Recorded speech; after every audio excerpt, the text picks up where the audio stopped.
What's up, y'all? It's your boy Richie Scott back with another video. I want to thank you so much for tuning into the channel. Listen, today we're going to be talking about a couple of quick updates with Miss Phaedra Parks. She is speaking out on Nene leaks, and she's also talking about the cast and producers of Real Housewives of Atlanta in relation to the Black Lives Matter movement, which she had been on. Okay. Then we're going to be talking about August Alsina and whether or not his admission led to greater album sales for that album that just dropped amid those allegations that he was having an affair with Jada Pinkett Smith with Will's permission, okay? And then we're going to be talking about Melody and Martell Holt. Those two are at it again, of course, right before the season premiere of the new season of Love and Marriage, Huntsville. Get into all of this. But before, before we do all that, make sure you guys hit that subscribe button, hit the notification bell button, join the texting community so I can text you as soon as a new video drops. And with that being said, let's go ahead and stage dive into what we gotta talk about, okay? Now, first things first, let's stage dive into this August Alsina news, okay? Because as you guys know, he's been on the promotional trail for his new album, okay? So with that being said, y'all know he made that admission about him having that relationship or whatever with Jada Pinkett Smith. We know we're all waiting for her to do her red table talk where she better be admitting to everything. Otherwise, we will all be unhappy, okay? Anyway, let's talk about whether or not that translated into album sales, because like it or not, and this is, again, his story to tell, given that he didn't sign an NDA, but it is his story to tell, so he does have a right to do so. It is the timing of the telling of the story that seems very interesting to me, because it almost reads like a publicity stunt. You know what I'm saying? To sell the album. And I get it. You want to, vocalize what you have been through, yada, yada, yada.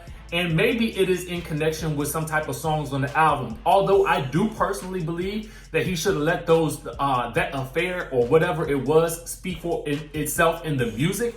I feel like that would have been a much more interesting lead-in to get people to purchase the album versus blatantly saying it in an interview. I feel like the interview should have come much later than the actual admission in the music. Do you guys get what I'm saying? Talk about it in your music and then do your interviews about it after you done made those album sales. Give us some real strong hints. But anyway, let's get into what it actually meant for that album, okay? Now, for those of you guys who don't know, all right, he released the new album, The Product 3, State of Emergency, okay? Now, according to thatgrapejuice.net, the new album entered the Billboard 200 at number 48, okay? With sales of 15,000 equivalent unit, okay? Now, this is August's first album in 5 years, and it is his premiere indie offering. So what that means is he has gone the independent route, okay? Now, he's never really been the blockbuster seller, okay? But the numbers do indicate a steep, lowerization, okay? From the 41,000 and the number 14 launch of his 2015 album, This Is Life, okay? Now, to me, I don't know if this admission in the long run is going to be as beneficial for his career as he may hope. Granted, with going the independent route, you rely less on a system, but to a certain degree, you still need access. And why I think that's an issue is because getting on the wrong side of certain individuals within the entertainment industry can definitely lead you to some blackballerization. I mentioned it before. I don't want to see that happen to him. I understand this is his story to tell, but I'm just letting you know that it did not seem to indicate higher numbers of sales for the album. But then again, in the industry all over, music sales are down due to more people streaming. Now, that video that he did get millions of views on YouTube. So maybe, I don't know, maybe he needs to come up with some type of YouTube strategy, and maybe that will all figure into the streaming strategy. We'll continue to be watching as we wait around for this news about whether or not Jada is going to come to the table and be her full, authentic, and transparent self, okay? More news on that as it develops. Now let's get into Miss Phaedra Parks, okay? Because as you guys may remember, Earlier this year, Nene Leakes had been campaigning for some OGs to return to the Real Housewives of Atlanta as she was feeling a little ganged up on by some of the cast, okay? Now, with Nene in the hot seat, she was saying that she would love for Phaedra Parks to come back, for Kim Zolciak to come back. Well, now Phaedra is responding to Nene, sort of putting her name out there as somebody who should be coming back to the show. And it wasn't just Nene who's been saying it. There have been a lot of fans who have been saying it as well. But Nene was probably one of the most vocal ones because obviously she has the biggest platform. So let's get into what she had to say about that, okay? Phaedra says this: Nene and I are definitely friends. I talk to Nene. I'm very supportive of her. We're from the same hometown, and she's a firecracker, but she's a businesswoman, okay? She's definitely super smart. I respect her so much because, I have seen her growth, okay?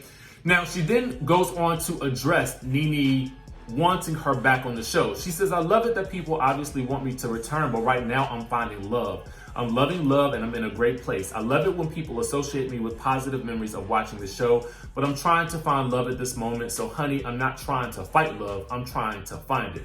Now, to me, this sort of seems in line with what most people need to say when they're promoting a show that they're currently on.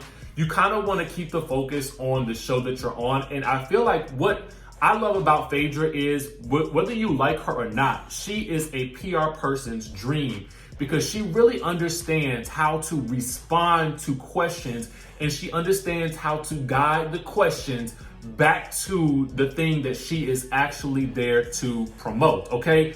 Now, when 2Fab actually noted that some of her co-stars have been showing her support on posts from Black Lives Matter protests recently, Phaedra said it was nice to see her cast members doing so because she says she didn't always feel the love when it came to racial issues during her time on the show.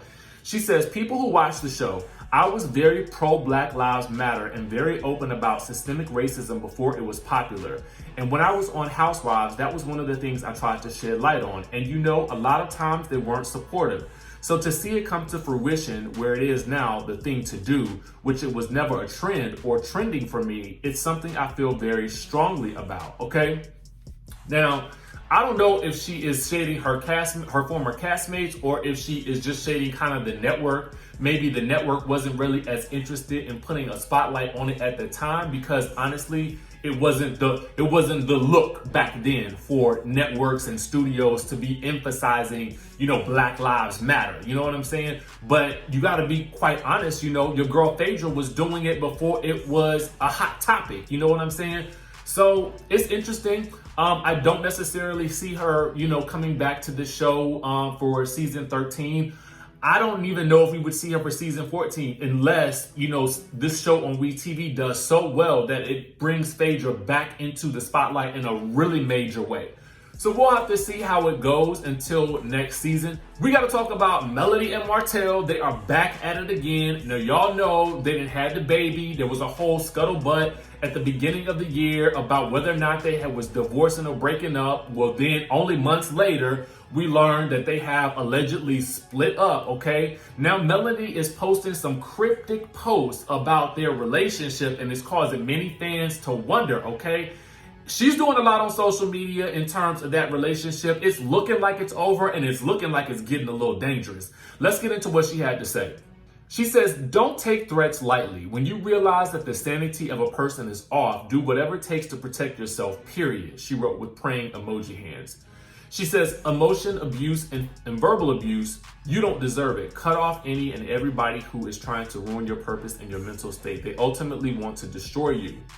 Then she said, sometimes you think moving on should be easy and simple, but sadly you may realize that the person who hasn't given two ish about you before will try to take their last shot to break you before it's all said and done. Hashtag protect yourself, okay?